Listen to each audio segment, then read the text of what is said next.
I'm Alicia Mikulisik-Kurtz, and welcome to Real Talk, a place where doctors and other healthcare professionals share stories about their real human experiences working in medicine. On today's episode, we'll hear a story from Lisa Mills, an emergency doctor at UC Davis. Lisa recorded her story live at a regional women's retreat here in Sacramento. It's the new year. Traditionally, a time for taking a good, hard look at ourselves in the mirror to identify those things that need some work. What is it we should focus on changing to really be the best version of ourselves? Of course, most people aim to take better care of their bodies, to abandon long-standing bad habits, to improve some desirable skill, or cross something off that old bucket list. But what if the thing we need to change isn't something we're super aware of? What if it's implicit? Not something we can see when we look in the mirror, but something demonstrated in our attitudes, inherent in our system, pervasive in our culture.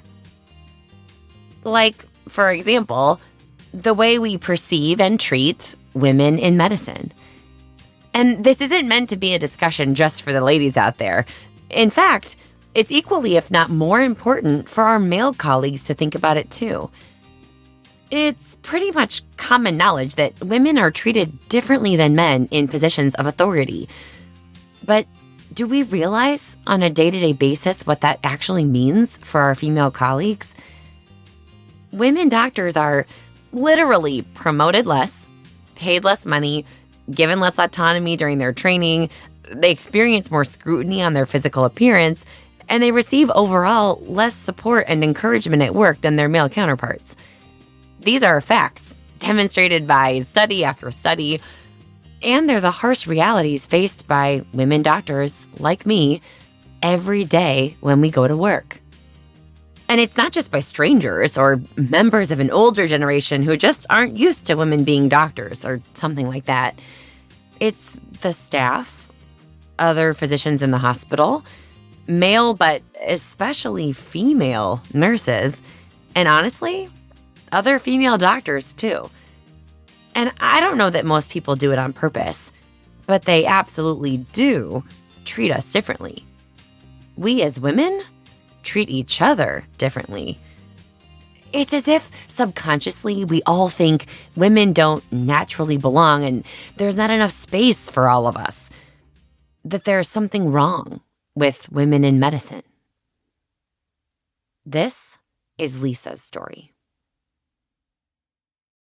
My father was an orphan, and he was raised by his uncle, who was a mechanic. So my father spent his childhood waking up in the middle of the night to help his uncle, who only had daughters before my father came along, help him tow cars off of Interstate 5, and spent his afternoons through his childhood working in the shop, working on cars and tractors.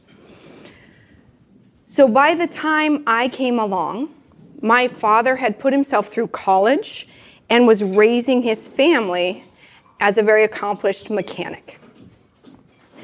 I spent my childhood helping him work on our own cars.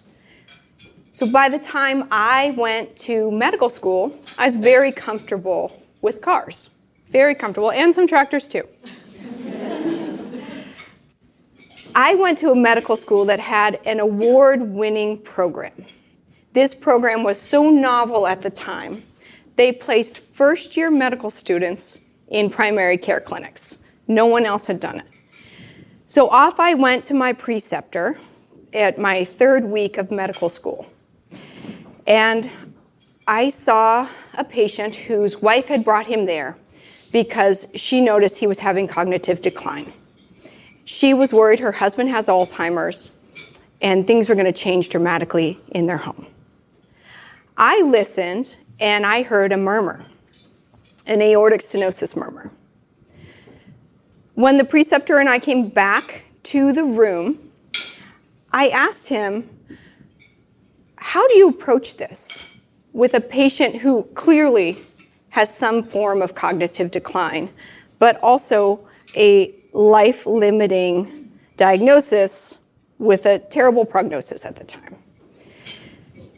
And he said to me, "That's the problem with women in medicine.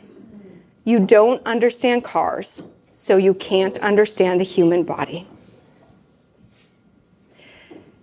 And I sat across from him and I thought, I do understand cars. Right? I do. So I didn't like what he said. I didn't like it. I made an appointment with the director of the award-winning program, and I explained what had happened. And I said, I would like to go to a different clinic and have a different preceptor. And the director said no. She said to me, "Do you know how hard it is to find physicians who are willing to work with first-year medical students? You just have to go." All right, so I spent the next 2 decades internalizing that message, internalizing the problem with women in medicine. I was told I was too loud. I probably am. I was told I'm too bold. I'm too confident. I'm too decisive. I was told that I'm intimidating. And people would say, "I'm scared of you." And this went on for a while. And I tried to change. I wanted so badly to be that person on rounds who was quiet. Oh, I really wanted to be. But I couldn't change. I can only be this. I can only have curly hair. I've been told it's too curly, too big, too wild, but this is it. This is all I can do. So about halfway into that second decade, some brave colleagues of mine started to come to me. And they said this, individually, quietly in the hallway or a corner, "I want to be like you." And I said, "Don't." This is no fun. I'm in trouble all the time. But my colleagues persisted, and they said, I want that confidence. I want to be bold, and I want to feel secure, like you look. Which was so ironic, because I do not feel secure at all.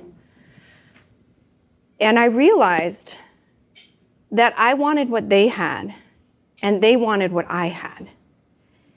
Because none of us felt like we belonged. We were all getting some message, the problem with women in medicine. As I worked through this, I realized that this message is just oppressive. This constant criticism of me, this constant telling me I'm too bold, I'm too confident, my hair is too curly.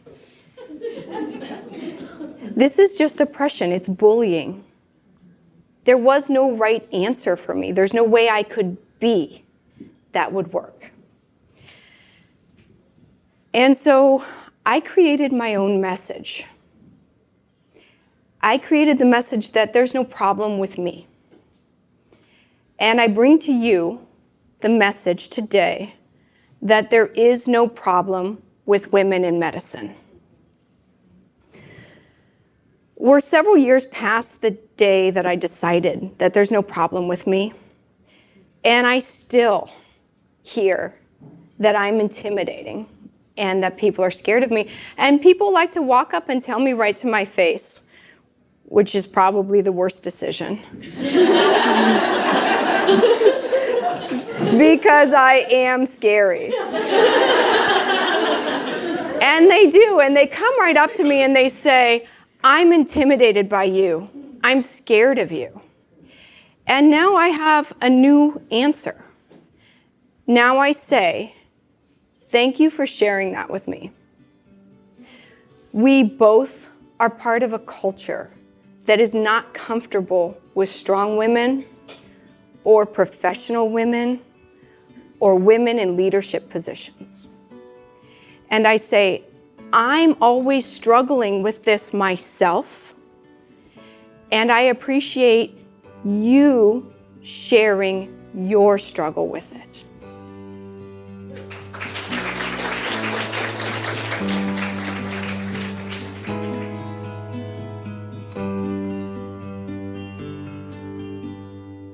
So much of Lisa's story resonates with me as a female physician. I cannot tell you the number of times I get mistaken for a nurse despite my white coat and a giant red sign that says doctor hanging under my name badge. Or the number of times I've been labeled the big bad B word for being stern and direct in moments of crisis, while my male counterparts are seen as assertive and confident when they do the exact same thing. And like Lisa said, everyone wants women to be this same specific personality, which it seems like none of us are. We are either too loud or we need to speak up more. We're too pushy or we're not assertive enough. Too chatty or not as social as a woman should be. We're judged on our clothes and our makeup, and if our hair is too plain or too crazy and curly. And what people think of our personality and physical features literally translates to how much respect they show us on shift. I know it sounds silly, but this is real. We all judge women in medicine more than we should, whether we realize it or not. We treat them differently and have less tolerance and patience with them than we do with males. And for the ladies out there, this is our problem too. Studies show that we are not very good to each other. And the dynamic between female nurses, for example, and young female physicians, we could have a whole episode about that in and of itself, and maybe we will someday. But for now, the point is, we are all guilty of perpetuating the biases that we don't acknowledge and own, and of leaving unnamed elephants free to just lounge in the middle of the room. So maybe, just maybe, this new year can serve as a chance for all of us to seize the opportunity to change this. Let's name the elephant. Follow Lisa's advice. Find a way to lean into the discomfort and acknowledge when the disparity is more obvious. Amplify and stand up for the women around you, and be okay with being who you are, instead of worrying what's wrong with us. There is nothing wrong with women in medicine. Think about your own life experiences. When was a time you treated somebody differently because they were female? When, if she had been male, perhaps you might have been kinder, less irritated or judgy, or more respectful. Or if not you, when have you witnessed gender bias in action? What's something you can do to better support the professional women in your life? And how will your script sound the next time you witness gender bias? Thank you to Lisa Mills for sharing her story with us, to the team at Vituity for their support of this podcast, to Marco Gonzalez, our sound engineer, and to all of you for listening. I'm Alicia, and this is Real Talk.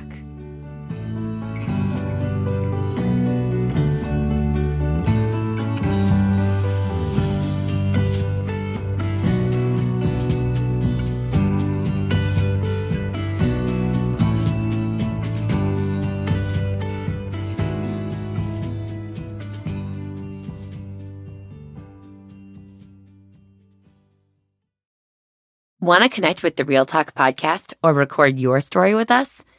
Head to vituity.com/realtalk for more information, or email us at realtalk@vituity.com.